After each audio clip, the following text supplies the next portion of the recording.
Good morning, everybody. Rajni here, Rajni Gurpreet. I'm on a mission to touch 100,000 lives by the end of 2020. And on that mission, I'm here to empower parents with strategies, knowledge of what is it you can do when you're trying to teach skills. And in that series, here is my next video.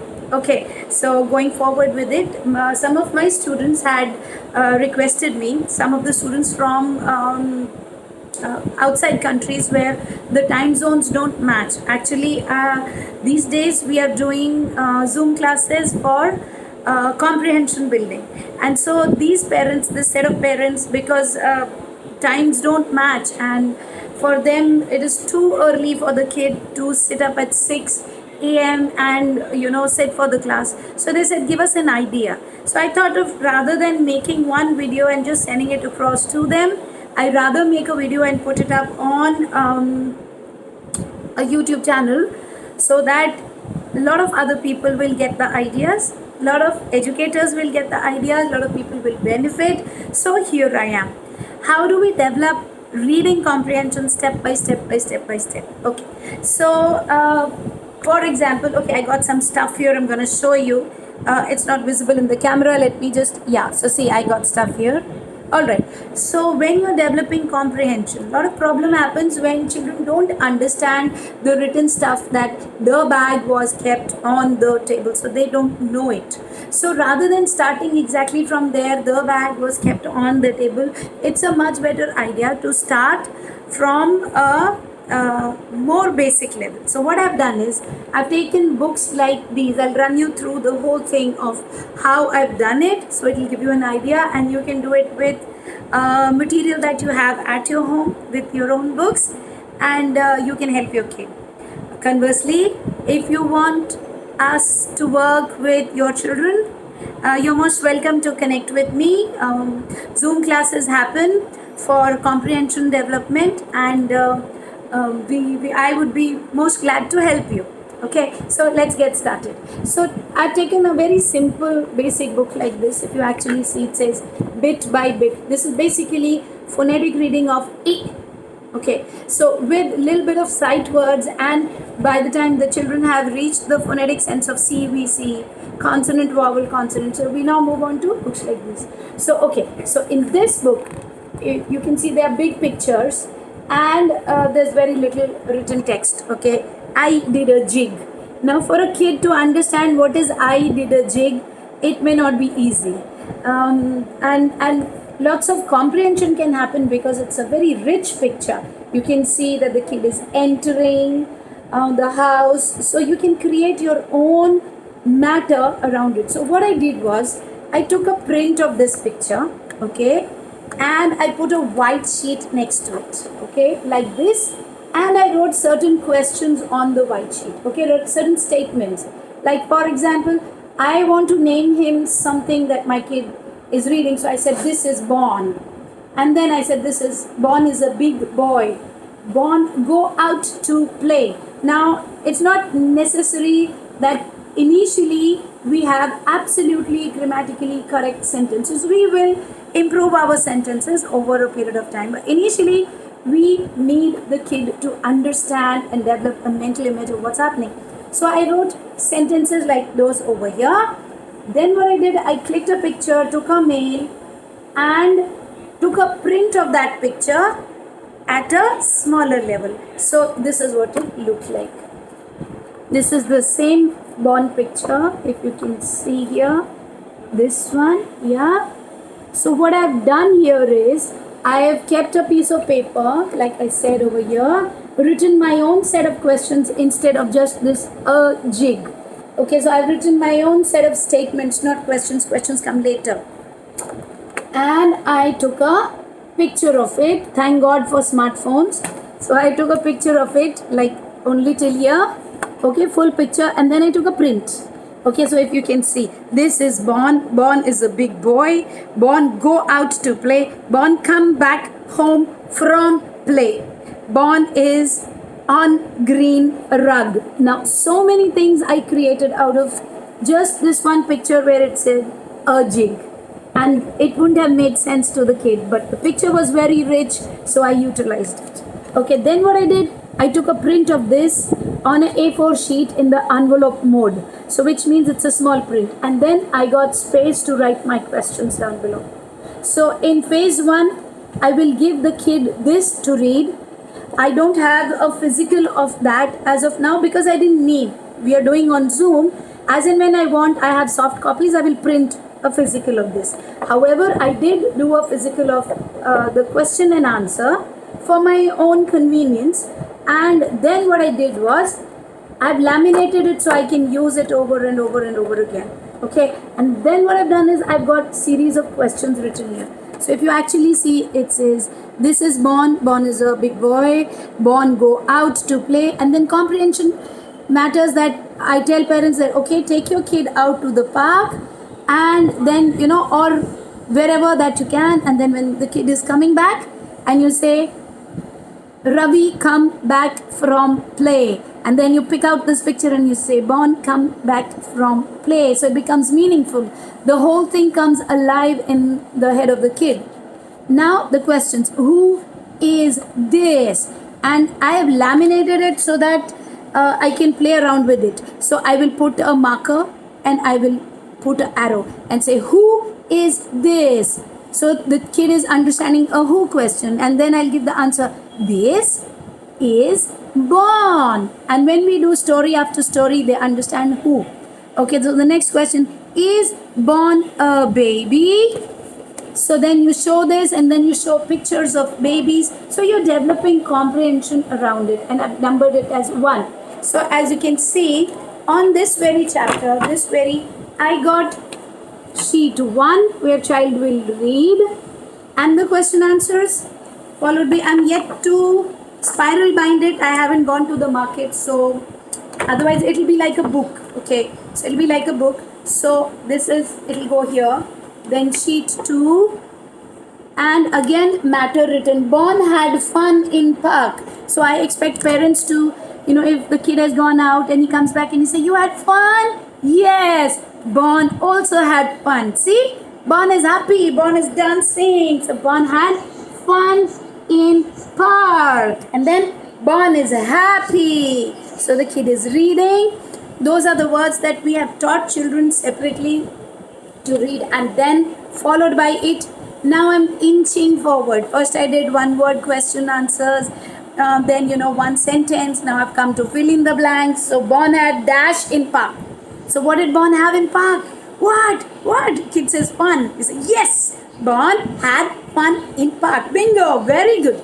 So what I'm trying to say is, you can create the same structure from existing storybooks that each one of us have in tons and dozens at home, which we have bought from time to time for our children.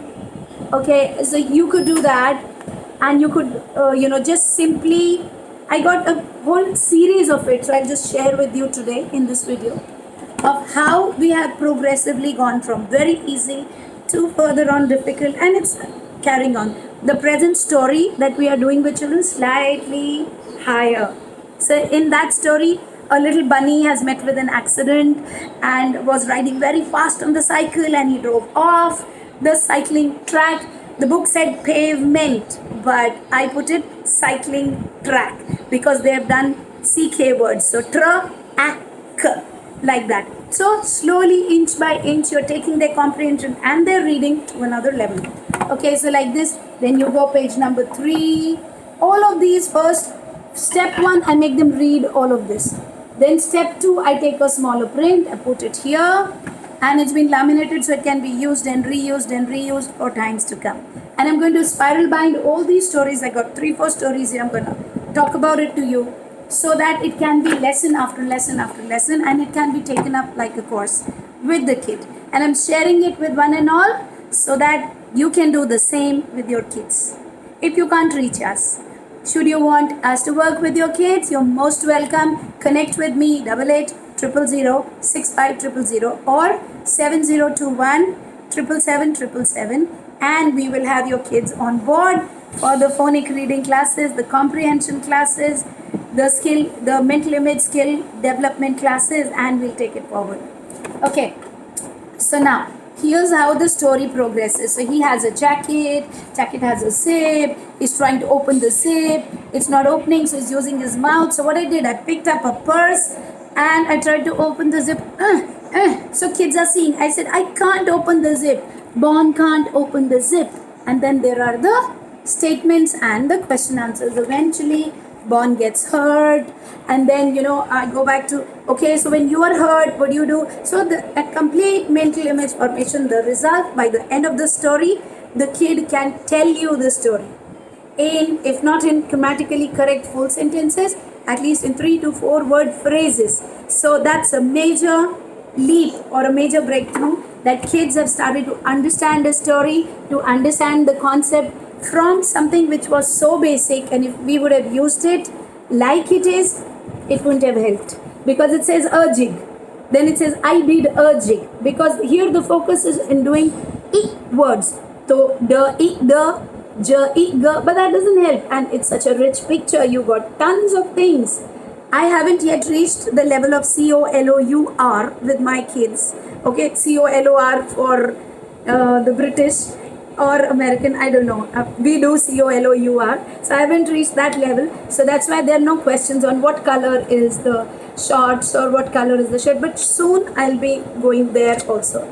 So it's a very simple with more pictures. But what I did, I pulled out the pictures and I created a lot of sentences, a lot of reading, questions and answers, fill in the blanks. Now this was my book 2. Okay, so this had mostly question answers and fill in the blanks.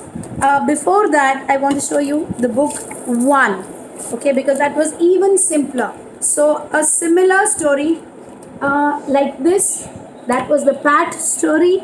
So then it was Pat is fat and whatever. So those were the A words. So I created my own story. I went on to question answers like this. So it was much simpler than Bon, and the number of words and the number of the length of the words was much lesser. So see, if you see the picture here and if you see the pictures here, the complexity is increasing. Okay, so that was level 1. This is level 2. Finally, level 3, we went on to Tilly and Dilly's story. So if you can see, that's the last page showing. We have gone on to match the following. Okay, we have gone on to true and false. Okay, so that's the last page anyway. So Tilly and Dilly's story, which was again a story like this. The level of difficulty of these pictures remains the same. My level of difficulty with my kid, every story is increasing so that they understand. Eventually, my focus is that a 6-year-old, 7-year-old, when goes back to class, to school, is able to read that story, that grade 1 story, and understand along with their counterparts in school. So this is the bridging that I'm doing using the corona times or the quarantine times, because right now they are not that level that they can understand, and that's where the lags happen. So next, this is a much higher, oh my god, I'm at 13 minutes, I need to rush, otherwise the video won't get uploaded. Okay, so this is the word list. As you see, by story 3, I got 80 words on board. Okay, so the parent will practice these. You can refer to my video on sight reading to understand how to practice these. Okay, this is the story of 2 kids, Tilly and Dilly. Again, all these questions are my creation. They were not there in the original book. So then followed by questions and answers. Who is this? Who is this? So I got arrows marked up here, and it's laminated so it can be used. Even with the regular, regular as in a physical, regular I'm saying in terms of a non-quarantine, like if I have a kid sitting, I can reuse these. So that's why, that's the idea, that when the lockdown is over and in the center these can be used. They can write with a pen, we can wipe it off and reuse it. So it's a full manual in itself.